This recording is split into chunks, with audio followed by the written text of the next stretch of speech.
ایک دفعہ سلطان صلاح الدین رحمۃ اللہ علیہ اپنے کمرے میں آرام فرما رہے تھے، کیونکہ اس صبح وقت کے سلطان صلاح الدین رحمۃ اللہ علیہ بہت طویل سفر سے لوٹے ہوئے تھے۔ چند لمحوں کے بعد ایک سپاہی آپ کے کمرے کے دروازے پر آیا اور اندر آنے کی اجازت چاہی۔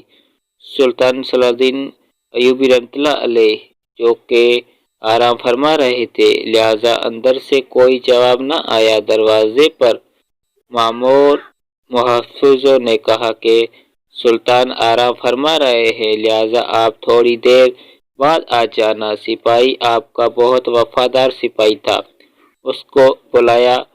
جھجک محافظوں کے سلطان کے کمرے کے اندر جانے کی اجازت ہوتی تھی، لہذا اس نے بھی سلطان کو جگانے کی مناسب نہیں سمجھا اور سلطان کے کمرے کے دروازے کے ساتھ بیٹھ گیا۔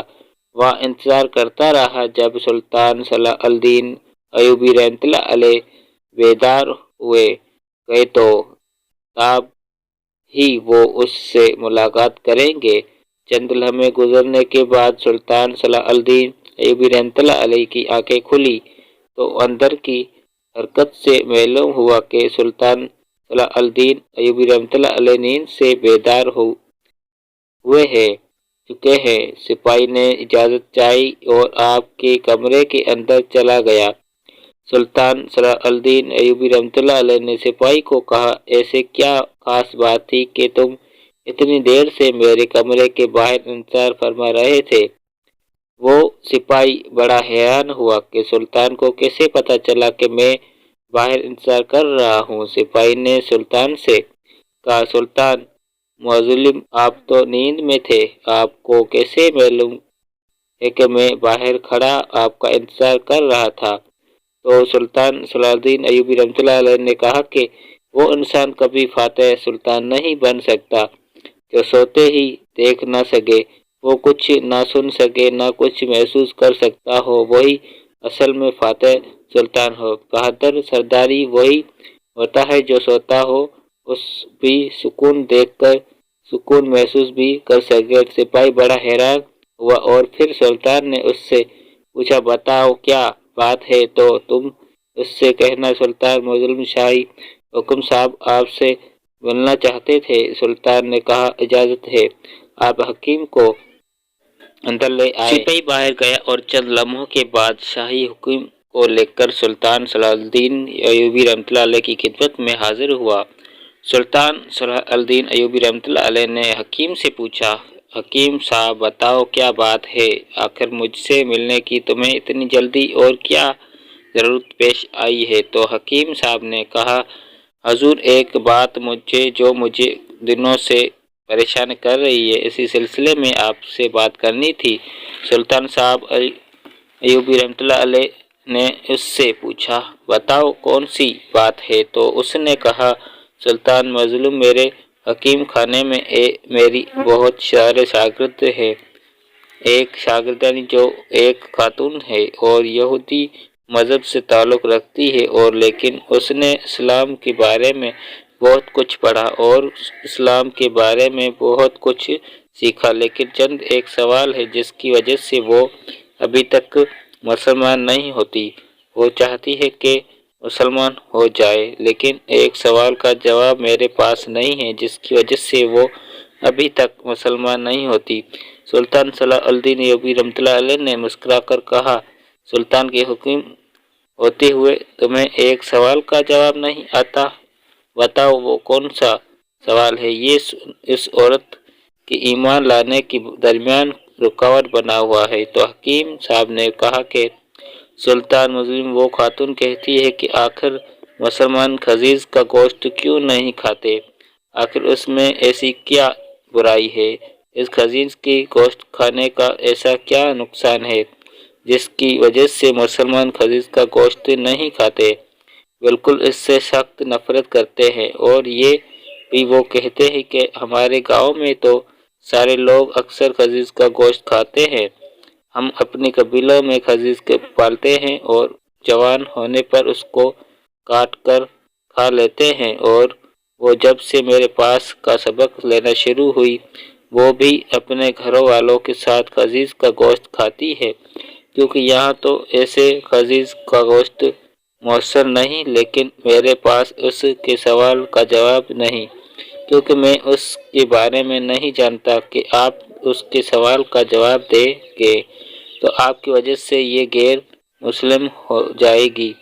یہ سن کر سلطان صلاح الدین ایوبی رحمۃ اللہ علیہ نے کہا کہ کل تم اس خاتون کے میرے دربار میں حاضر ہو جانا۔ سلطان صلاح الدین ایوبی رحمۃ اللہ علیہ جب صبح دربار میں پہنچا تو حکیم صاحب اس سے خاتون کو لے کر دربار میں حاضر ہوا اور سلطان صلاح الدین رحمۃ اللہ علیہ نے فرمایا، سلطان مظلوم یہ ہے وہ خاتون جو میری شاگرد ہے۔ یہ دیکھ کر سلطان نے اس عورت کو کہا، بتاؤ خاتون تمہارا کیا سوال ہے؟ تو اس عورت نے کہا، سلطان مظلوم میں نے اسلام کے بارے میں بہت کچھ پڑھا ہوا ہے، بہت کچھ سیکھا اور حقیقی میں اس جگہ پر آکڑی ہو گئی ہوں کہ میں اسلام کو قبول کر لوں، لیکن ایک بات ہے جو مجھے اسلام قبول کرنے سے روک رہی ہے اور وہ یہ بات ہے کہ اسلام میں خنزیر کا گوشت کھانے سے کیوں منع کرتا ہے؟ حقیقی یہ تو ہماری سب سے پسندیدہ خوراک ہے۔ میں نے ہر جگہ دیکھا کہ اسلام نے جس چیز کے بارے میں منع کو کیا وہ اس کی دلیل ملی، لیکن اس خنزیر کی گوشت کے بارے میں مجھے ابھی تک کوئی مثبت دلیل نہیں ملی۔ میں نے بائبل کو پڑھا ہوا ہے، وہاں بائبل میں بھی خنزیر کا گوشت کھانے سے منع نہیں کیا گیا، لیکن آخر اسلام کیوں منع کرتا ہے؟ آخر اس گوشت کو میں ایسے کیا کر شریعتی اسلام سو کھانے سے منع کرتا ہے؟ یہ یہودیوں کی تو سب سے پسندیدہ خوراک ہے۔ یہ سن کر سلطان صلاح الدین رحمۃ اللہ علیہ نے کہا کہ اللہ تعالیٰ نے قرآن پاک میں 3 جگہ پر خنزیر کا گوشت کھانے سے منع فرمایا ہے، پھر آپ نے ان کا آیت کا بھی ذکر کیا ہوا ہے۔ پھر سلطان صلاح الدین رحمۃ اللہ علیہ نے اپنی ایک مشیرت کو کہا کہ وہ بائبل کی کتاب میرے پاس لے آؤ اور جو اپنے اصل حالت میں موجود ہے۔ جب بائبل کی کتاب آ گئی سامنے پیش ہوئی تو آپ نے وہی جگہ تلاش کی جہاں لکھا ہوا تھا کہ خنزیر کا گوشت کھانا منع ہے۔ پھر خاتون نے کہا، یہ کیا بات ہوئی؟ جو میرے پاس کتاب ہے اس میں تو واضح لکھا ہوا ہے کہ خنزیر کا گوشت کھانا منع نہیں ہے۔ تو سلطان صلاح الدین ایوبی رحمۃ اللہ علیہ نے مجھے ترس آتا ہے تمہارے ان لکھائیوں پر جو اپنی عیسائیوں کے لیے اس پاک کتاب کو اپنے لفظوں سے بالکل تبدیل کر رہی ہے۔ یہ جو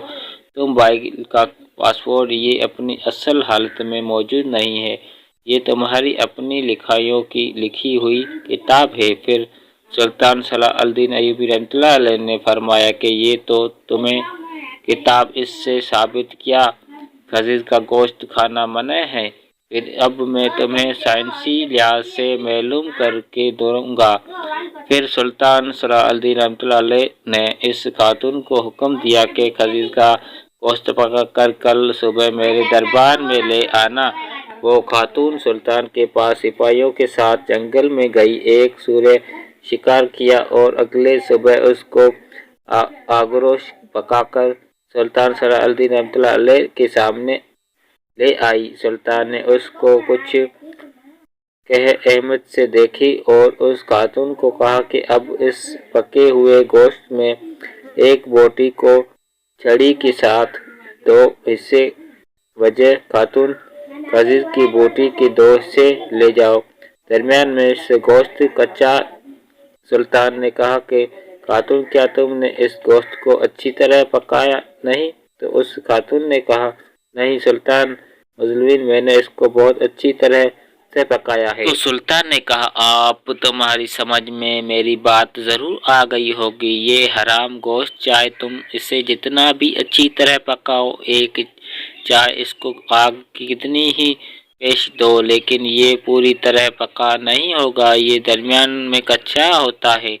جب یہ تمہارے پیٹ کے اندر جائے تو بہت ساری بیماریوں کا سبب بنتا ہے، اس لیے اسلام نے اسے کھانا سے منع کر دیا۔ آپ خوراک ایک حکیم ہے، آپ خود دیکھیں، جو چیز کچی آپ کے پیٹ کے اندر چلی جاتی ہے وہ جا کر کتنی خرابیاں پیدا کر سکتی ہے۔ پھر سلطان صلاح الدین رحمۃ اللہ علیہ نے اس خاتون کو کہا کہ آپ کو سورج کے بارے میں تمہیں کچھ بتانا چاہتا ہوں۔ پھر سلطان نے کہا کہ یہ سورج جس جگہ رہتا ہے اپنے ارد گرد حقیقی انسانوں کی بھی گندگی کو کھا جاتا ہے، اس کی اکثر خوراک بہت ہی غلط ہوتی ہے۔ بات یہ ہے کہ یہ سورہ واحد بے شرم جانور ہے کہ جب اس کی مادی یعنی کہ اس کی بیوی کے ساتھ جب کوئی دوسرا عضو جنسی تعلق کرتا ہے تو یہ خوش ہوتا ہے اور فخر محسوس کرتا ہے۔ یہ واحد جانور ہے جس میں اتنی زیادہ بے شرمی بھری ہوئی ہے۔ آپ خود دیکھیں کہ ایسے جانور کا آپ گوشت کھائیں گے جس کی بنیادی غلامتوں سے بھری ہوئی ہو تو تمہیں کیا فائدہ دے گا۔ یہ بات سن کر وہ خاتون صلاح الدین رحمۃ اللہ علیہ کے سامنے جھک گئی اور کہا کہ صلاح الدین، آپ مجھے اپنی ہی زبان سے کلمہ پڑھائیں۔ سلطان صلاح الدین رحمۃ اللہ علیہ نے عورت کو کلمہ پڑھایا اور تمہارا دربار اللہ اکبر کی نعروں سے بلند ہو گیا۔ آمین ثم آمین۔